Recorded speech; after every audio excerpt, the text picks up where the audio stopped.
The house is on fire. We don't need no water. Let the motherfucker burn. Burn, motherfucker. Burn. Oh, yeah, that's an old 80s reference. The reason I said it is because I still feel like the picture on this phone looks smoky or foggy. And like I said in my last video, it looks like a dream sequence from a soap opera.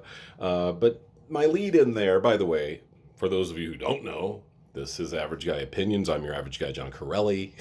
I had a little too much coffee after my last video, but I wanted to talk about some nonsensical stuff, which pretty much this channel is anyway. I used to talk more political, and like I said, I made a little vow a couple videos again at the beginning of February that I'm not going to dwell on my self-work stuff. I may once in a while still try to put out a video where I am a positive video saying, hey, here's your value, know your value, move forward, have a great life, and move forward with confidence and love.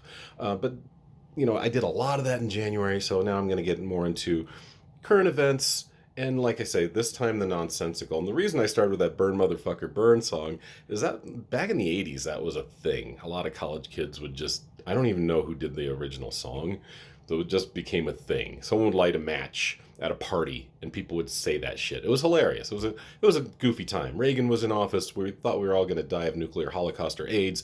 We were crazy kids back then. But so the reason I started that off, that's the third time I've said that, I think. Tonight I'm going dancing at a place called Milk Bar. If any of you see this and are in the Denver area and would like to go, I'll be down there. I will be rocking this is one of my midlife crisis shirts, my Public Enemy shirt. I might be wearing this, but I'm also planning on going to a place called Fashion Nation before I get to Rock Island. I'm going to get a Rock Island shirt, which is where I used to go back in the 80s and 90s when I was discovering the bar scene and learning how to dance and getting to know cool people and listening to cool music and growing and all that shit. So yeah, I'm gonna probably be rocking my Rock Island. Hopefully, as long as they don't run out of them at Fashion Nation before I get there. I'll be wearing my midlife crisis gear and hopefully dancing. My back is still hurting. I mentioned that a couple videos ago, but I think if I'm kind to myself today, by the end of the evening, I should be in shape to at least dance.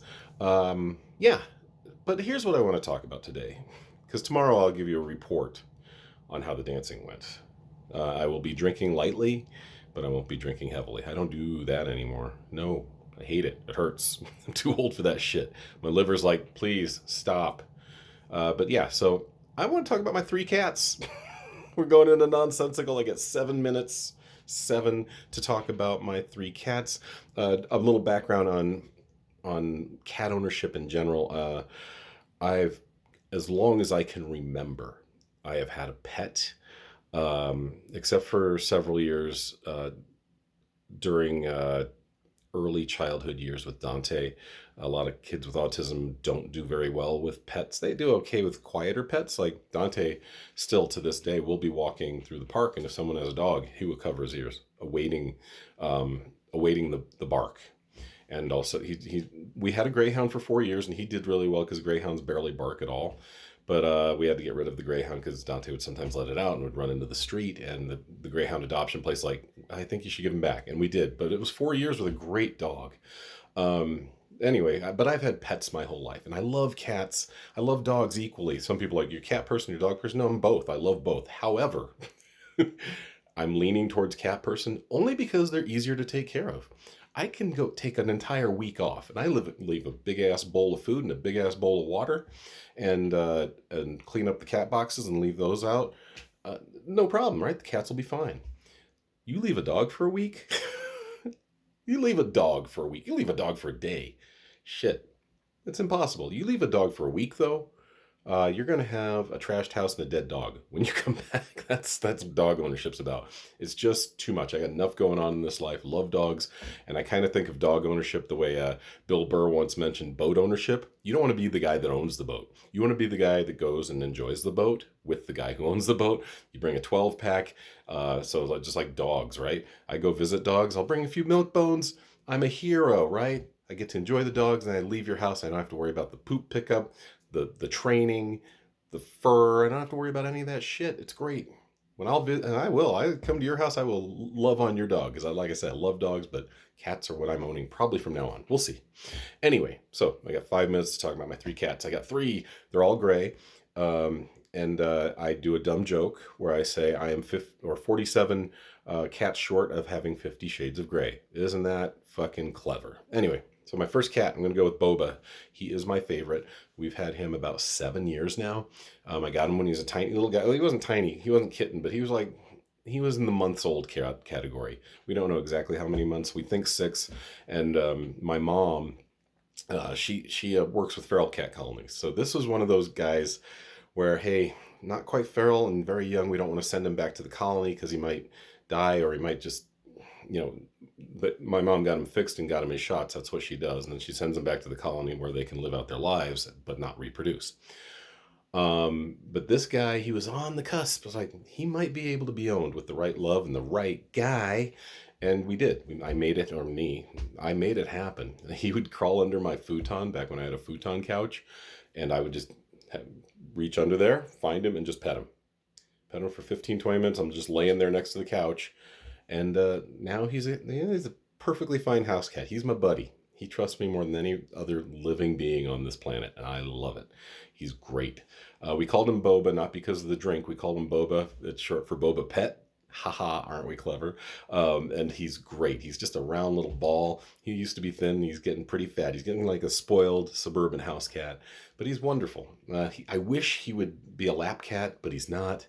But he's great. He's just a great cat, and I love him so much. Well, let's go on to cat number 2, Eli. Oh my God, this fucking guy.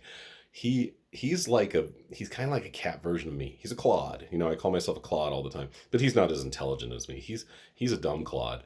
He's a sweet boy, and he's beautiful. We think he's part Maine Coon cat. He's 13 pounds. He's a big fucking boy, and he's furry. He's just got long fur, and I'll hopefully get a good picture of at least 2 of them, and I'll explain that in a minute. Probably Boba and Eli will be in the photo on the thumbnail. But Eli's great. He's hilarious, and he just bumps his way through life because he's a big 13-pound motherfucker, but he will just jump on you, jump on your gut, jump on your balls, jump on your face. It's because he's not thinking. He's not trying to hurt anybody, but he just goes through life doing what he wants. And but he has an advantage over Boba in one thing. He'll just get right on your chest, put his face right here, and just let you pet him for a while. And sometimes he'll do it on your lap, but usually I'm laying on the couch watching TV and he just and puts his face like an inch away. He's hilarious. He's a big lunk, just a lump, just a dumbass, and I love him. So that brings me to our third cat, and her name is Lily. And Lily is our sweet little girl, also was on the cusp like Boba. Unfortunately, she's the only female. I think she's nervous about that. She's tiny. She's probably about 6 or 7 pounds. And she was very, very seclusive when we got her. We got her and Eli around the same time. Like, it's been 2 or 3 years. I think it was 2 years, maybe 3. But we got Lily first, and she was extremely seclusionary, and she would curl up in a closet, and I just have to go there and very gently and just try to pet her, and I try to work her out of her shell like I did with Boba when I had him. But the situation was very different.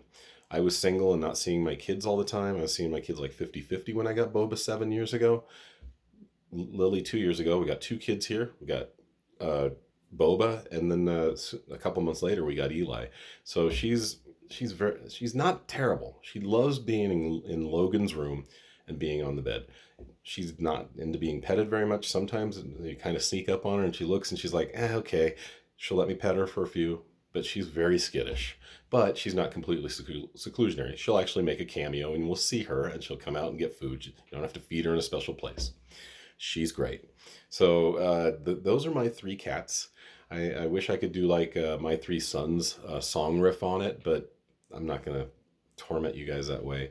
And I'll finish up a little short because that's all that was. 3 cats, 3 gray cats, 2 kids, and me, and a bunch of plants. A lot of stuff to take care of here, including my dad, who I'm going to go do that in a few minutes. So thanks, guys. Thanks for listening to yet another rambling video. And have a great day. Have a great weekend. It's beautiful outside here in Colorado. It's raining in February, and it looks like Long Island or Cleveland out there. It's all overcast, and I love it. All right, see you guys. Talk soon. Take care of yourself. Be kind to yourself and others. Bye.